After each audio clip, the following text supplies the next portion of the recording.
There have been many controversies involving Donald Trump's plan for America, and many people have been worried about Donald Trump building a wall and making Mexico pay for it, um, possibly having relations with Russia, and possibly being totally fine with using nuclear weapons if necessary. But these are not the concerns that I have about him. My concerns are that Donald Trump's financial sanctions will actually make me unable to buy that cool toy truck made in China that I buy every month with my allowance. Unfortunately, with these financial sanctions, now the price of this truck will be too high as companies choose to sell their products in other countries. This is what worries me, and it should worry you as well.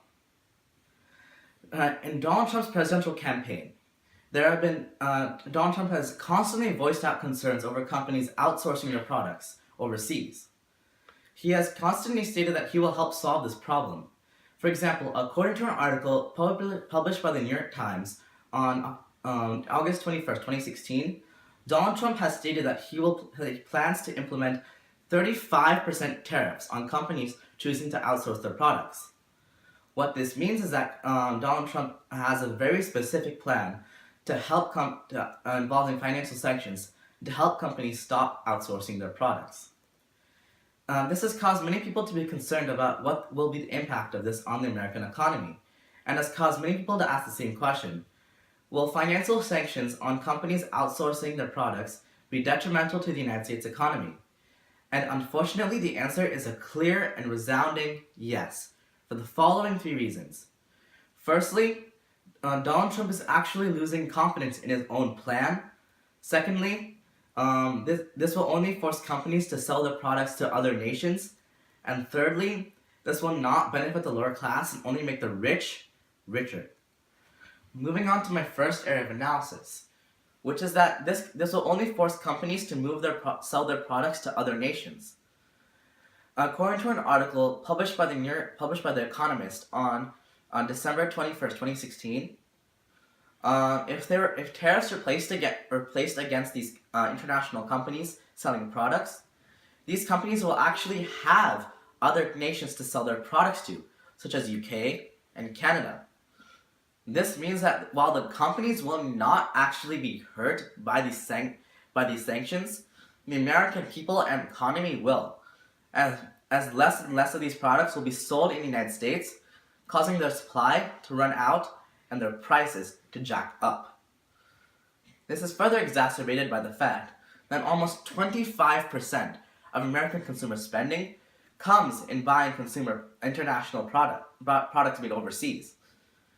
This means that that the vast majority of American people will be impacted by these sanctions, as the prices for these products will skyrocket, and you will no longer be allowed to buy that cool toy car from China.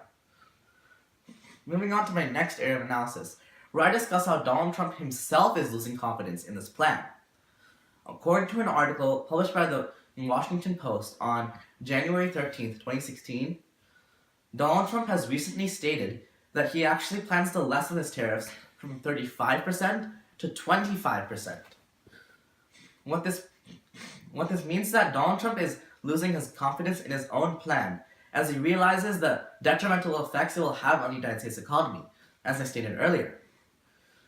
Furthermore, the Washington Post article shows that Donald Trump plans to make more concessions to United States businesses, such as deregulation and tax cuts, as I will explain later. What this proves is that Donald Trump realizes that companies will easily be able to use loopholes in his plan, as stated in that article. We can only see from this that this plan will clearly not work. It will only have devastating effects on the United States economy. Moving on to my third area of analysis, which is that this plan will not benefit the poor and only make the rich richer and the poor remain poor. According to an article published by The Economist on January 2nd, 2017, Donald Trump's plan to implement financial sanctions and allow tax breaks for companies that remain in the United States will actually not benefit America, as similar plans in the past have not worked, as companies plan to instead of using their tax breaks to invest in more jobs and help the American economy, they actually use the tax breaks to only fund their wealthy investors. This explains how, if this plan is implemented, this plan will not actually benefit the poor, but only make the rich richer and allow the poor to remain poor for a long time. Furthermore, this Economist article brings specific details on how this will impact America, showing that the bottom 25% income of the bottom 25% population in the United States, in terms of income, will only see their wages rise by 1.9%, while the rich will have their incomes raised by almost 400%. What this proves is that while the rich will get more money to invest in the economy, this will have little impact, as the poor, who make the base of our economy, will only continue to suffer and not have more money to spend in our economy.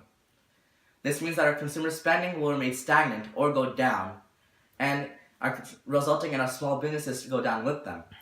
In the end, all this means is our economy going down while our poor remain poor, and the internet products in our country start being funneled to other nations.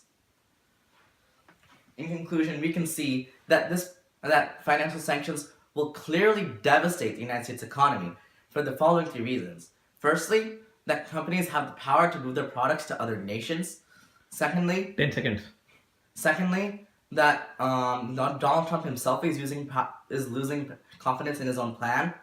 And thirdly, that this plan will not benefit the poor, only allowing them to remain poor and making the rich go richer.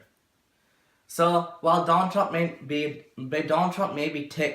a tick to the companies choosing to outsource their products, it's more important to note that he's being a tick to the American people and the American economy by implementing financial sanctions. Thank you.